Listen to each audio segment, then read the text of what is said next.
Sodom and Gomorrah.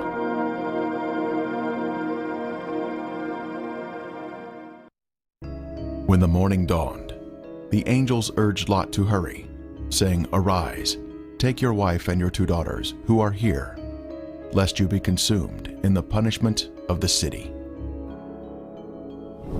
Lot, his wife and daughters, all fled from the terrible destruction of Sodom. Likewise, as it was also in the days of Lot, they ate, they drank, they bought, they sold, they planted, they built. But on the day that Lot went out of Sodom, it rained fire and brimstone from heaven and destroyed them all. Wicked men were punished by the Lord in a divine judgment of fire. The intense heat consumed the wicked cities and their inhabitants.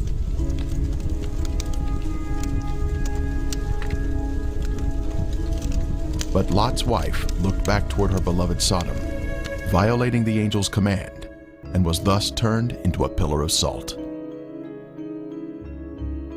Turning the cities of Sodom and Gomorrah into ashes, condemned them to destruction, making them an example of those who afterward would live ungodly. This is a visible example that is mentioned here.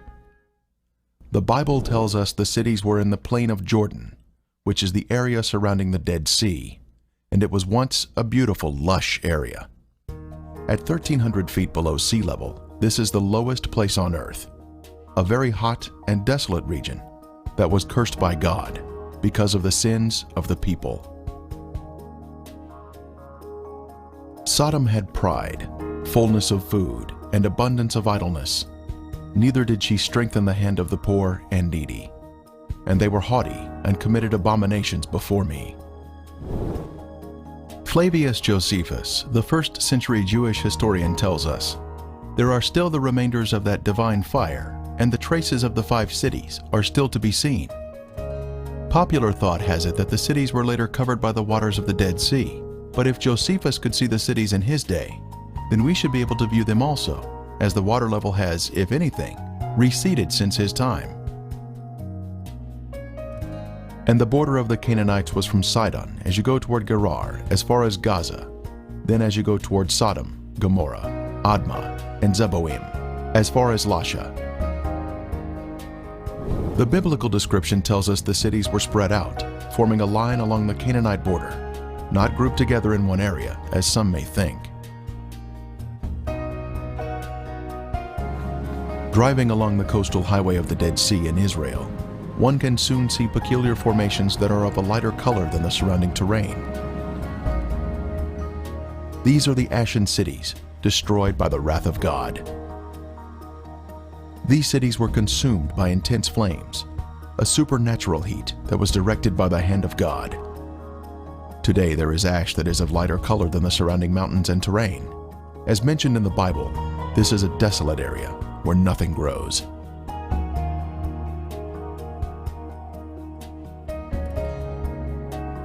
Inspecting the formations closely, one can see structures containing man-made elements, such as 90-degree angles. Even though the buildings were consumed by the fire, the remaining ash in these cities is comprised of a heavier material due to the inclusion of brimstone or sulfur, and still retains some of the original shapes of man-made structures. This stunning structure stands out as a singular formation with 4 sides, surrounded by a deep moat.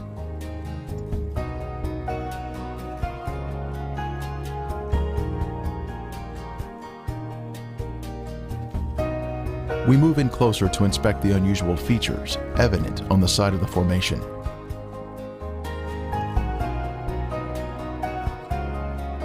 On the side of the structure, this swirling pattern is different from any type of sedimentary rock or soil that would normally contain horizontal, even layers.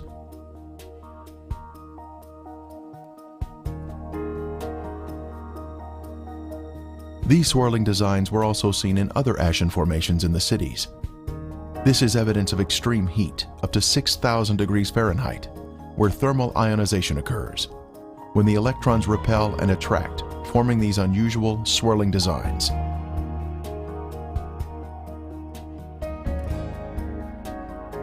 In Lot's day, this area was a swirling cauldron of death and destruction, rained down from the Lord in heaven.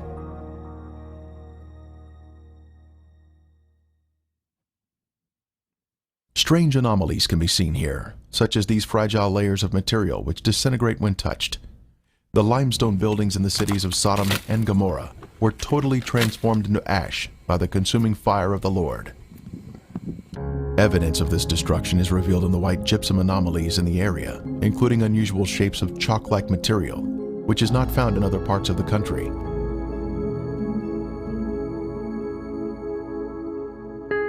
Even layers of white and gray material can also be seen, comprising gypsum and ash. At the time of Elijah on Mount Carmel, the Lord sent down a superheated fire from heaven, consuming the stone altar and sacrifice, turning them into ashes. Then the fire of the Lord fell and consumed the burnt sacrifice, and the wood, and the stones, and the dust, and it licked up the water that was in the trench.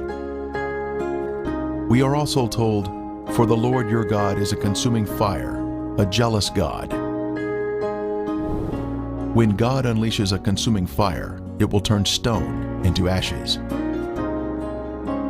At the perimeter of this city, one can see this amazing Sphinx still standing today. It was a pagan symbol positioned at the edge of town and was thought to protect the inhabitants from harm. The Sphinx stands alone as a singular structure with a defined shape. This particular Sphinx has an obvious demarcation between its base and the soil below it, another sign of a man-made structure placed on top of the soil. Later, we will see another Sphinx.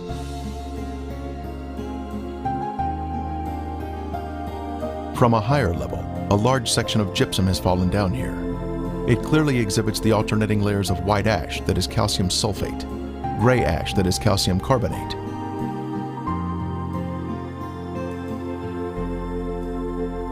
One can also find loose or powdery ash that is quite thick and has been deposited next to the formations. The ash is made up of calcium carbonate and calcium sulfate, which comes from the limestone buildings and the brimstone mixing together during the fire. In the formations themselves, some material can be gently raked off the surface with the slightest touch.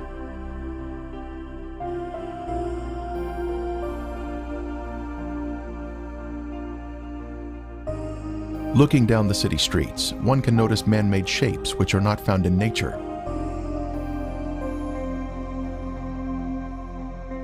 Here we see a building with square sides or 90-degree angles.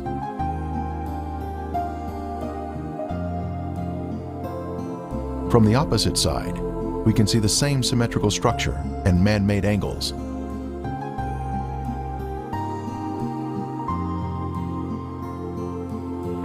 We can see the remains of walls that extended outward at 90-degree angles from the main structure.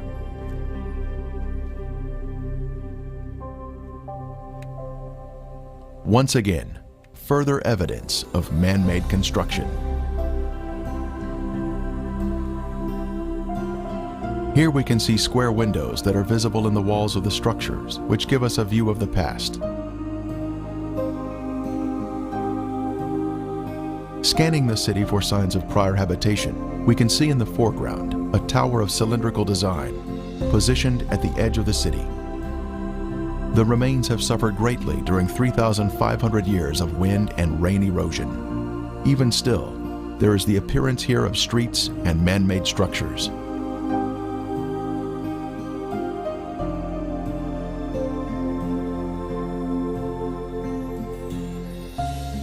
Here in the foreground, we have a conical shape resting on a raised area. A short distance away, we see another similar shape.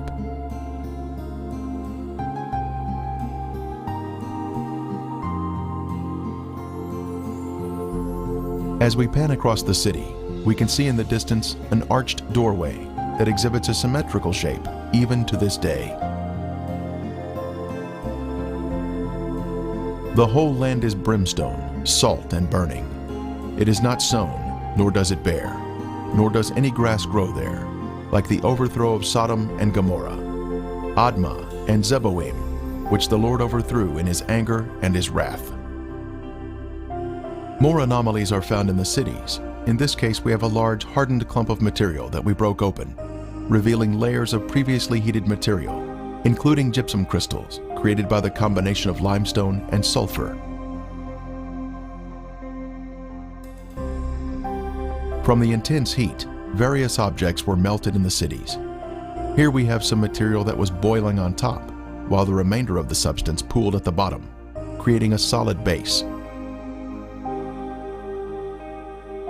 A very unusual find here, but just another strange anomaly not found in other areas of the country.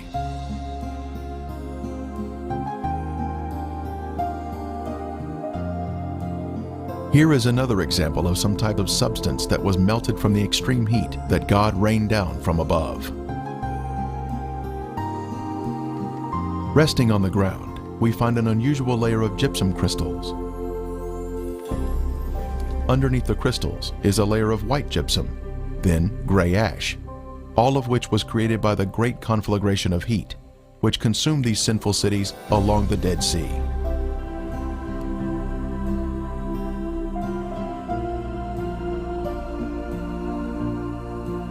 Once again, we find more gypsum, this time in a circular formation of crystals, all radiating outward.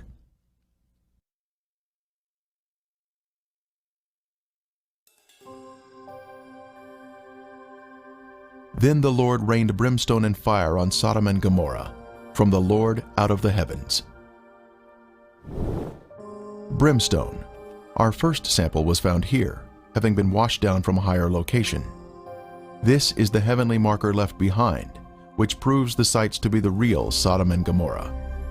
Ron Wyatt was the original discoverer of these cities in 1989, and he now describes the brimstone found here. Okay, we're down at Sodom and Gomorrah still. Right in front of you see some unusual looking spots on this, shall we say, layer of ash.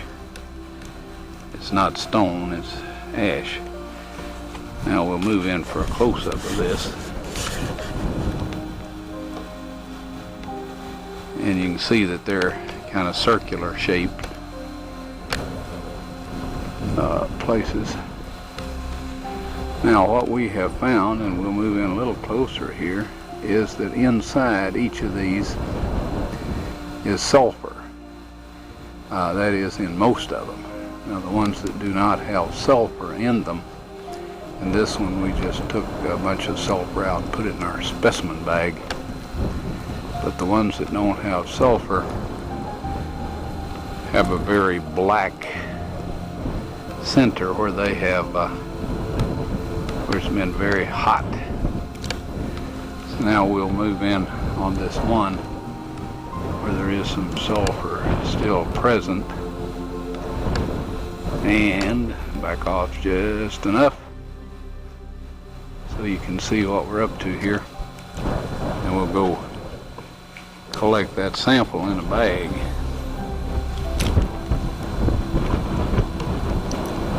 Before I started using this knife, it was very, very sharp.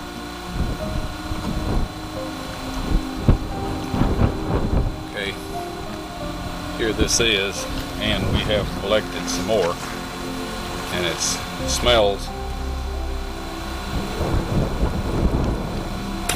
and tastes like sulfur. Now the Bible tells us that it rained fire and brimstone upon the cities of Sodom and Gomorrah. Now what you see in front of you here is the results of large and small, well, varying sized chunks of sulfur, burning sulfur that have hit. And what we find here is that God rained this burning sulfur down upon this city, and rain is a perfect description of it. It landed just in the pattern that rain would fall, and the stuff, of course, the accumulative heat of all of this upon the city set the entire thing ablaze.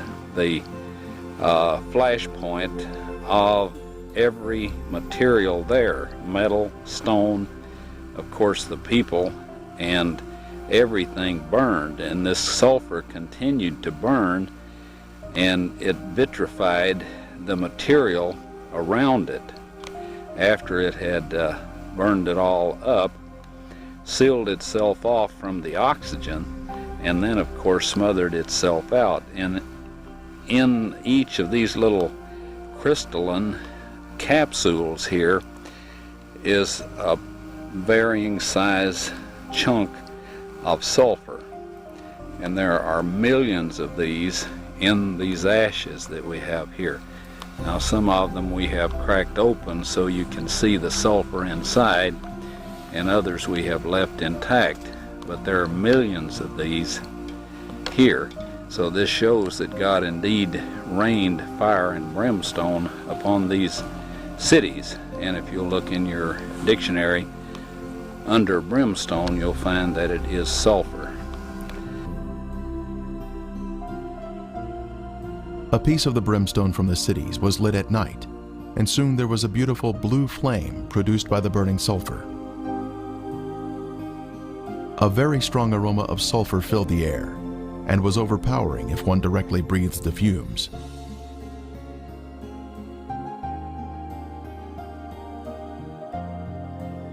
Exploring the cities further, more brimstone was found of various shapes and sizes.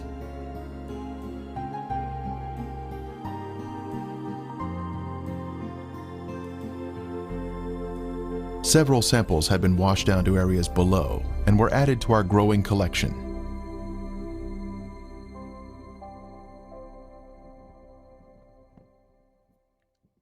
This brimstone is made of monoclinic, white sulfur that has been burned or cooked at a high temperature. It is quite different from natural sulfur that is formed in geothermal areas. Samples were taken to a lab for analysis.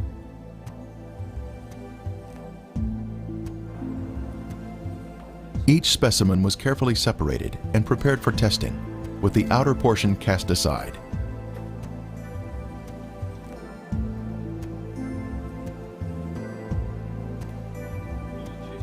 Next, the samples were dried and placed in a rock crusher. Then they were pressed onto a disc. Then they were loaded into a machine for the semi-quantitative X-ray analysis. Each sample was individually transported into the testing chamber for analysis. The results proved to be quite amazing.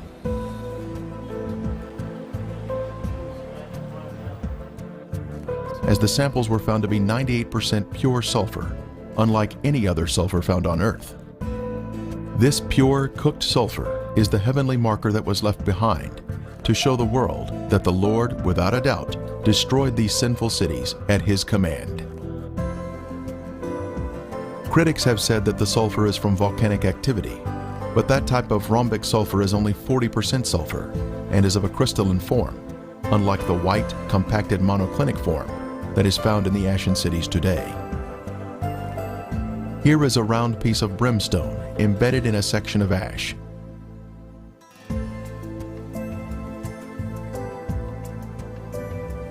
Another clump of ash contains a piece of brimstone that has a burn ring surrounding the unburned sulfur inside.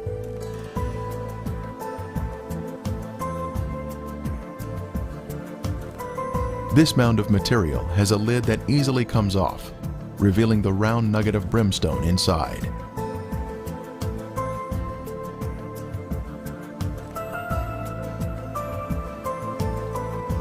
As we gaze across the southern end of the Dead Sea, we can view the El Lisan Peninsula in Jordan.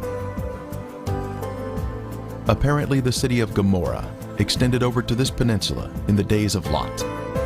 One can find the same white formations in this area. Ashen formations are seen, including walls extending out at 90-degree angles.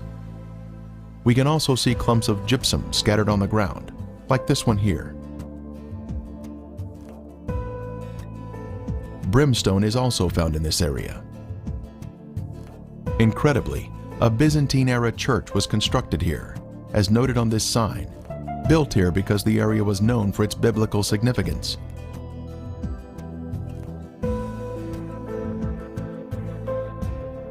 Back over at Gomorrah proper, we can see white, ashen worship structures built atop an acropolis or high place. Both a sphinx and ziggurat are seen here, side by side, much like what we see in Egypt at Giza, with the Sphinx and the pyramids built in close proximity to each other.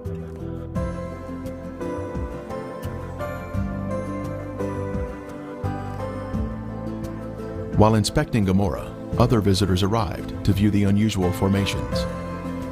The Sphinx is made of a white material, whiter than the ash surrounding it. Perhaps it was built of more expensive components and dedicated to their pagan gods. The Sphinx represented a god of protection, but even it was consumed in the flames. It is approximately 30 feet long and is quite impressive, both in its shape and size. Resting near it is the ziggurat, symmetrical in shape and also comprised of a special white material. Here we can see a ziggurat standing next to a symmetrical tower. Next, we can see an arched door between two pillars, and once again, another arched door. As we scan across the city, our eye notices a raised white formation in the distance.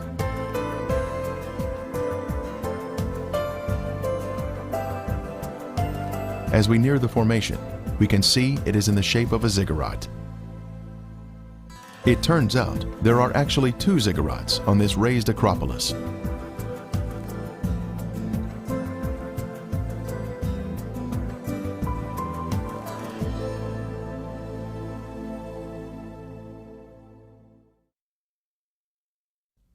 As we stood next to one of the ziggurats, our team found perfect specimens of melted brimstone, where the liquid from the burning sulfur had cooled down, forming a hard, crystalline shell around the unburned sulfur that was hidden inside.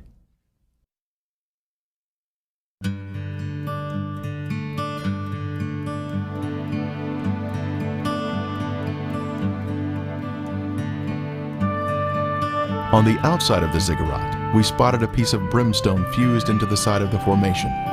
Using a knife, it was opened, revealing the pure brimstone inside.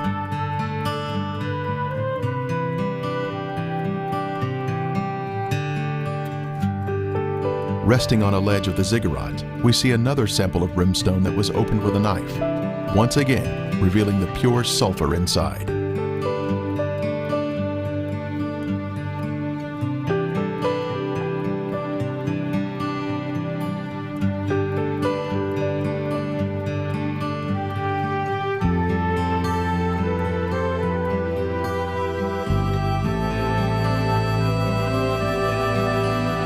The most impressive evidence was this cremated bone fragment that was left behind from some lost soul of Gomorrah. The bone marrow inside was cooked until it had turned white. This is a moving testimony of God's power to destroy those who reject the Holy Spirit. Are we in the will of God, allowing the Holy Spirit to guide us into obedience? Or are we part of the rebellious and lost? There is a future event mentioned in Revelation, but the cowardly, unbelieving, abominable, murderers, sexually immoral, sorcerers, idolaters, and all liars shall have their part in the lake which burns with fire and brimstone, which is the second death.